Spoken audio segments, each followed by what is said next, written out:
Hi, everybody. Welcome to Stop Being Sold, a community of informed consumers who are sick and tired of being sold financial products that they don't understand or need. So if you are tired of being a transaction, go ahead and hit that subscribe button, the bell, I should say, or subscribe button and the notification bell so you never miss another video from us. How are you, Brian? Hey, doing great, Michelle. How about yourself today? Good. I'm super excited about today's video because I've lived this and made as many mistakes as possible. And we're going to be talking about, should you first pay off debt or save for retirement, specifically in the coming year, 2022. Last 2 years have been a little wonky for us all, and it's kind of a new game. What do you do first? You know, especially if you have $5, $10, $20, $30, $40, $50,000 in debt. It's important to pay it off, because no one wants to be indebted and you'll drown in it. But at the same time, you neglect retirement and your future self will hate you. That is so true, Michelle. And I've seen it in my 23 years in the business, right. As a financial advisor, assisting consumers, and it all comes down to the circumstance. And For sure. every circumstance is a little bit different. So you can go a dozen different ways to this. In today's video, we're just trying to help you sort it out and see for you which one makes sense that you should do first. Brian, on that note, you mentioned, there's that it boils down to circumstance, but there's a lot of advice out there on the internet and in books and whatever that's like, look, drop everything you're doing and just pay down the debt, live in your parents' basement, eat ramen noodles, sell your cars, walk to work, whatever it is, just for the debt. And, there's nothing wrong with that at all. But if you neglect the savings in the process, which was what I did, forget retirement, 5 years down the road, you're out of debt. And then you're like, oh, wait a minute, I don't have a pot to piss in. You really don't. That is so true. And that's common. Michelle, the advice that we've seen out there, there's such a variation in advice. Right. And a lot of the advice isn't even from advisors. Exactly. And that truly understand or taught the principles of finance. Yeah. So be careful. Yeah. So let's break it down a little bit, talking about not neglecting the debt. It's not neglecting, the retirement. It's not about don't pay, it's not about like one or the other really. And I think that's the important thing. You can do both, but let's just look, if you decided to save, just pay off your debt and that's what you were going to do and you'd save later. If you, pay off debt for the next 3 years, you might be debt free, but then you're not going to have anything. And I'm just going to break this thing down. So like your 3 years of compounded interest that you can earn. And that's, and if you have a 401k, let's say, for example, you're missing out on that company match, which is basically like getting free money. So if you don't even put that in, like you get zero, right? So. Right. And I'm glad you mentioned that, Michelle. Okay. So first, for a comparison. Yeah. Okay. So let's say, Michelle, you've got you've got the availability. You make $50,000 a year in your company, allows you to put in 3%, and they'll match 3%. Okay. Right. So that's $1,500 a year that you can put into your 401k, and they give you $1,500, right? Right. Yeah. Okay. There's your match. Okay. Let's say you have $10,000 in debt, and that's what your focus was, to pay that off this year, but you neglected to put in even your portion so the company could match it. You neglected your savings by a minimum of $3,000 to pay off a $10,000 debt. Exactly. Now, I don't care what your interest rate is. Yeah. And if it's the maximum, let's say 29%, your company gave you 100% return on your money. So you have to go back to the common principles of finance and do the math. Do the math. It comes down to the math. Work with an advisor that's actually licensed to teach you this stuff. So. Right. Well, I'm going to give my example. I'm going to read this, my little reading glasses today. So I had $25,000 in debt. Okay. And all I did for 3 years was work to pay that debt. I didn't do anything. Nada, no savings. Okay, here's the thing.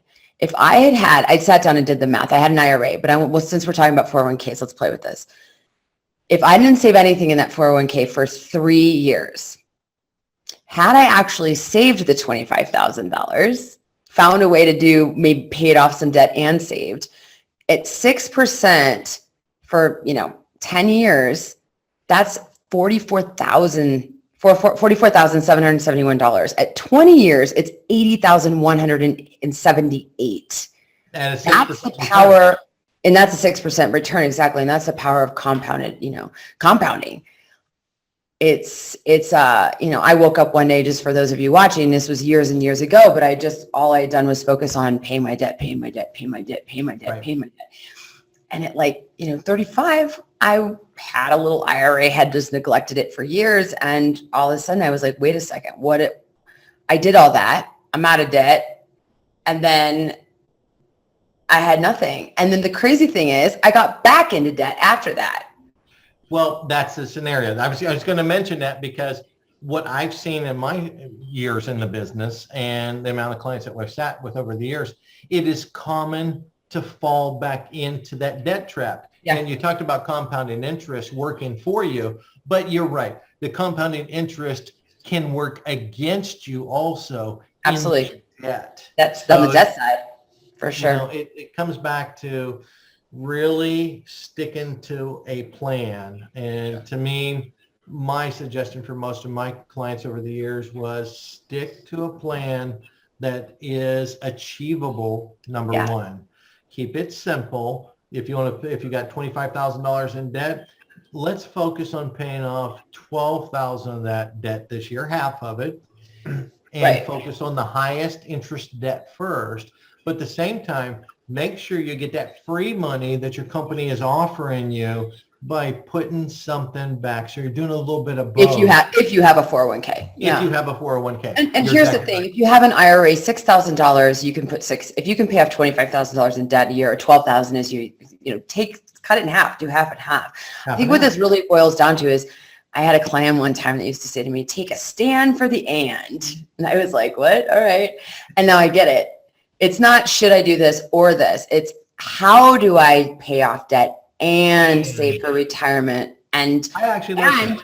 Yeah, right. And stick to a strategy that, what you said, that works. I mean, it's not works, that's reasonable, that's doable, that, you can see your achievements. You can see that the debt is chipping away. At the same time, you can see that your savings is growing.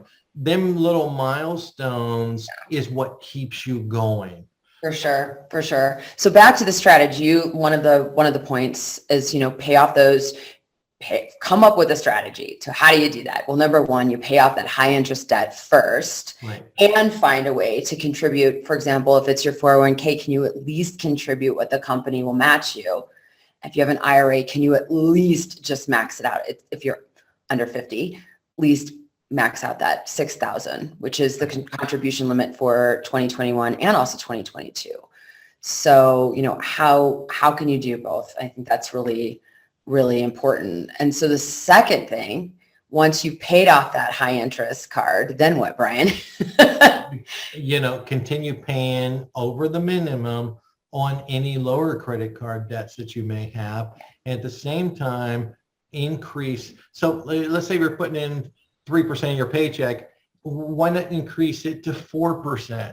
So you're putting a little bit more back, and now you're going to see a little more growth, but at the same time, you're also going to see paying off a little more debt. Take the baby steps, because baby steps will get you to your end goal faster than going all in on one goal and, putting the blinders on. Well, it's the tortoise and the hare, right? Who won the race? Exactly. Yeah. It's interesting. I was having a conversation with a friend about fees, and we were talking about this 1% rule or the 2% rule, and how this is how it starts. He was like, I just can't come up with enough to save. And I'm like, what if you just did 1% more? He's like, well, that's, doesn't seem like a lot. I'm like, well, it's better than nothing, right? So take 1% and just 1% more, 1% more, 1% more. And I said, do you know how much banks make on fees? And I just said, let's just say there's an 11-cent fee. Every transaction that's made, I just make it up, right? Every transaction. They do 1 million of those a month. Do you know how much flipping money that is. It is Oh, yeah. so much money. So it's the power of the tiny, it's the power of the small little, it adds up very quickly, especially over time. And if you're talking about compounding in the positive with retirement, that 1% and just constantly bumping it up 1% before you know it, you got some cash. Right. Saved. And, So- you know, as you're doing this plan, let's say another milestone, you had mentioned in the beginning, going back into debt. So Yeah. to avoid getting back into debt, take and start accumulating towards your rainy day fund, your savings account. And that way, instead of going in debt in the future, you now have a fallback account that you can go on in case of an emergency. For sure. For sure. Yep. I think that's really important. And then, you know, my advice is I did this. I came up with paid off the debt, took care of what I need to take care of, and built up that rainy day fund. I didn't pay off all the debt. And then what happened is I started to really make some strides in the rest of that debt. And I've done this twice, everybody. And yeah, Michelle, that's a great point though. Learn from your mistakes. Mm-hmm. And because if not, they're definitely going to be repeatable mistakes. Sure. And I've seen it quite often to the point where, you know, the majority of the consumers getting to retirement age having less than $100,000 in their savings account. You know, right now some studies that come out in 2020 and 2021 showing that we're at the highest savings rate in history. Yeah, right. And that was in the middle of a pandemic. So the pandemic did a mind shift change for consumers that, you know what if this goes on for another year? What if this goes on for 2 years? What if this gets worse? I need to save money. Absolutely. Absolutely. And I think one big pointer that I have for people is if you expect to get a windfall of cash, so maybe not windfall, but your tax return is going to be fairly a decent, shoot, I don't care if it's even $300. Sure. Use it to pay off debt, you know, or if you're going to I have a friend who just, you know, got a small, you know, $5,000 when her grandfather died. Well, great. Debt gone. Bye. Right. Then it can go the same way. Maybe you've earmarked it for retirement savings or just to fund your rainy day fund. But the point is, don't spend the money until these objectives. You're going to spend the money somewhere. You might as well put it to where it's going to grow for you. Right. That's my 2 cents on that. So no, that's pretty good. And think about that. You know, the tax refunds, you know, Michelle, over my career, I've seen clients get $7,000, $8,000, $10,000, $12,000 in refunds. Oh my gosh. Okay. Yeah. Well, the ones that I can teach the most taught them that, look, okay, so whatever you're doing now that you're paying a monthly payment for, take that big lump sum, call that company and see if you can pay an annual payment and reduce your cost. You know, like on auto insurance policies, life insurance policies. Do you realize you could save 14 to 15% by paying annual premiums? Yeah. That's a massive amount of money. And a lot of these companies will charge you fees because you're making a monthly payment. Or quarterly payment. Yeah. You know, that's actually a really good point. It also frees you up mentally every month. Then you're not saying, okay, this month I need to do this month do that, need to do that. You save money and it's one less thing to worry about on a monthly basis. Right. And even if it's automatically withdrawn, it's in your head. You know, you're like, can I go buy this? Do I want to buy this? And you're like, wait a minute, what hasn't come out of my bank account yet? Right. You're right. So let's just, I think really what I want to give some tips on how to help, you know, get out of debt faster, because then there's a lot of us in it. But really, to recap what we've said, this is all about finding a strategy that works for you, taking a stand for the and just laying it out and being realistic about it and celebrating like the wins when they happen. And no matter how small they are. Right.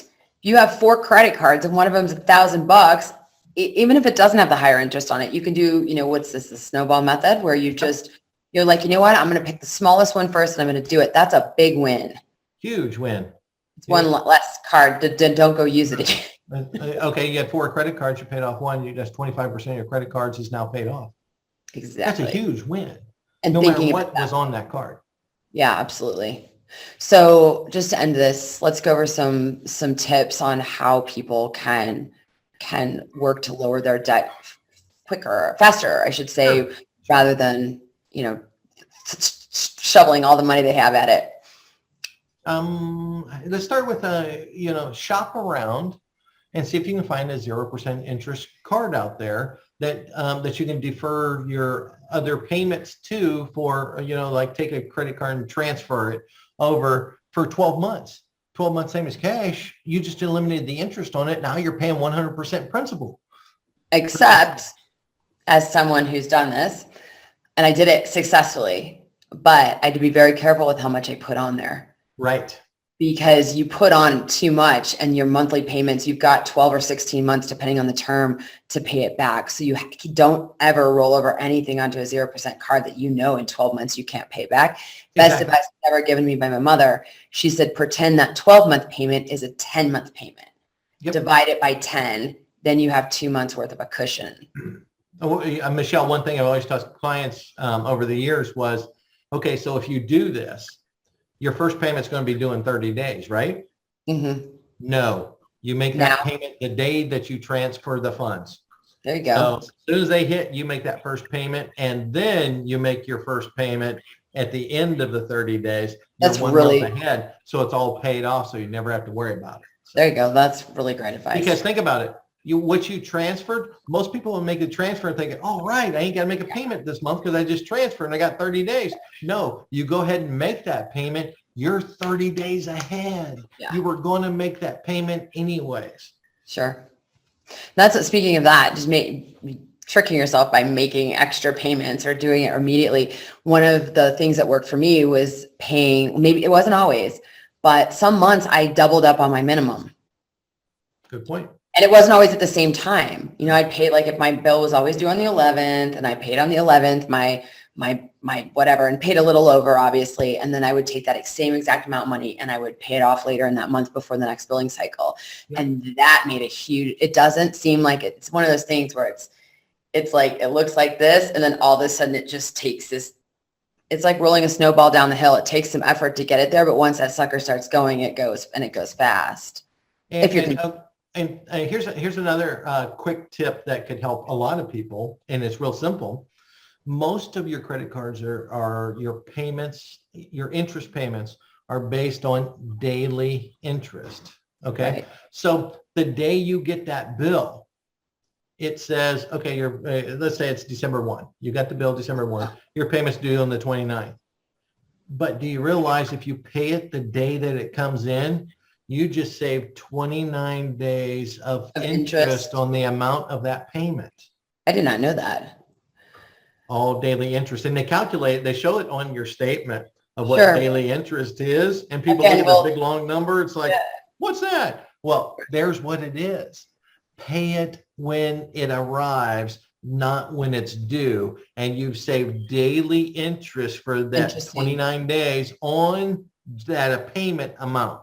So just remember that. That's actually really good advice. I had no idea. And I do know it's on there, but back in the day, before I became extremely educated about these things, I did not read my statements. Most people don't. No, they don't. It's like how much I got to spend this month, Yeah. And that's common. That's common. So if you're one of them and you're raising your hand right now or shaking your head, that's well, even for savings, for investment accounts, for retirement accounts, people just don't read them. They just don't. No. I do now because I've been working with you and I've learned a lot. Read the dang statement. Learn a lot from it. Read the statement. So another thing that worked for me, this was back then, I don't know, this is years ago, so it may not work now, but, call the company and see if you can negotiate a lower rate. And you can. You can. Often you can. And you know what? The worst they can say is no, and then you can call them in another month and see what they say. Who was it? And that goes for any bill. Yeah. Like, I know what it was. Here just last month, I must have came to the end of my AT&T bill, the promotional period where you get a lower rate. So I called and said, can I keep my lower rate? Oh, no, sir, you can't.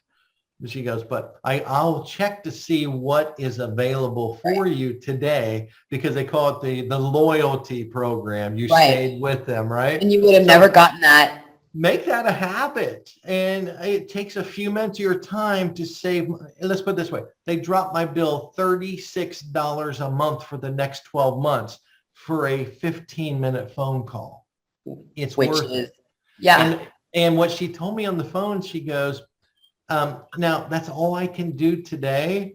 Yeah. But if you call me back in 31 days, I can look at your account to see if there's another promotion for you. So just learn the game that these companies play. So exactly. And what's that saving? Almost over $400 a year. A year. What can you do with that? You can do a lot. 15-minute phone call. It was well worth my time. Exactly. And I like that what you said earlier about if you get a tax refund or some sort of cash comes in or a bonus or whatever it is, see if you can pay auto insurance, it's just car insurance, all sorts of different things, health insurance. Yeah, exactly. And this frees you up even more to put down each month, because you're saving if you're paying annually for a lot of your, even if you can pay twice a year. So if you pay half year, or if you may pay quarterly, there's discounted rates for the more you pay up front, because the insurance companies are going to go make money off of that. The money's just not sitting there. They're investing that money. So the other thing I have, this is not so much a thing you do it at the end of it. But one thing I did was I enrolled people in my life about what I was doing with my debt. And I got excited about it. And what was funny, they got excited about it. And so I was like, guess what I did? I just I set milestones for myself, and I did them quarterly, because you use that example for your client, pay off, let's pay off 12,000 this year. Well, 12,000 seems so far away. So I would take that 12,000, divide it by, 4 quarters. And each time I reached something, we would go do something, or I would have a party, or I would do whatever it was, or make a stupid video. I don't know, but I ended up, I gamified it. Yeah. And it's good to have the social connection. Totally. And that gets them excited about doing the same thing. It's like, wait a second, I can do that. Michelle can do that. I can do that. Yeah. So. And it takes the shame out of it. I mean, you look at the numbers, most of the planet is in debt over its eyeballs. It's everybody's doing it. Not everybody. I shouldn't say that. They're not everybody. And there are a lot more people who are getting out of it and really, but I mean, there is no shame. It happened. It happened to me twice. That's so true. I worked so hard, and then I got right back in it. And then it was easy the second time. I was like, oh, I know this game. And I got right back out of it. And I'm like, okay, no big deal. But I mean, I think celebrating and making it a mindset, a positive thing, not, oh, I have to pay off debt, but look, I'm going to actually free myself from this stuff so I can go do other things. So true. What's important in your life right now? What's important to you in your life? Right. Yeah. And that's all it's really about. So it is. And it's going to set you up. Your future self will definitely thank you. Absolutely. Do you have any other tips on getting that debt down faster, or do we cover it all? Some of the, this is more with the credit cards and small bills, stuff like that. Just a quick tip. Scenario, multiple clients have come to me in the past of, do I pay off my house and a larger bill? And we'll do a complete video on that, because I can cover a lot more about some tips on really if you've got paying off that mortgage, 30-year paying off that mortgage, because my gosh, imagine going into retirement and being able to pay that off as soon as possible, and having imagine if all you had was Social Security and a little bit of retirement savings, but you're going into retirement with your house paid for, free and clear, and had no debt. You can make it on just Social Security income. Yeah. So you can do a lot. Yeah, you can do a lot. We'll Michelle, make sure to remind me. We will do a complete video on the steps to pay off your mortgage before retirement. So perfect. Made a note. All right. Well, thank you, everybody. If you like this content, please hit that like button. What is it called? Thumbs up, like thing. So we know that you find this information valuable. Leave us a comment below and don't forget to subscribe as well so you never miss another video. Thanks so much, everybody, for watching. Thanks, Michelle.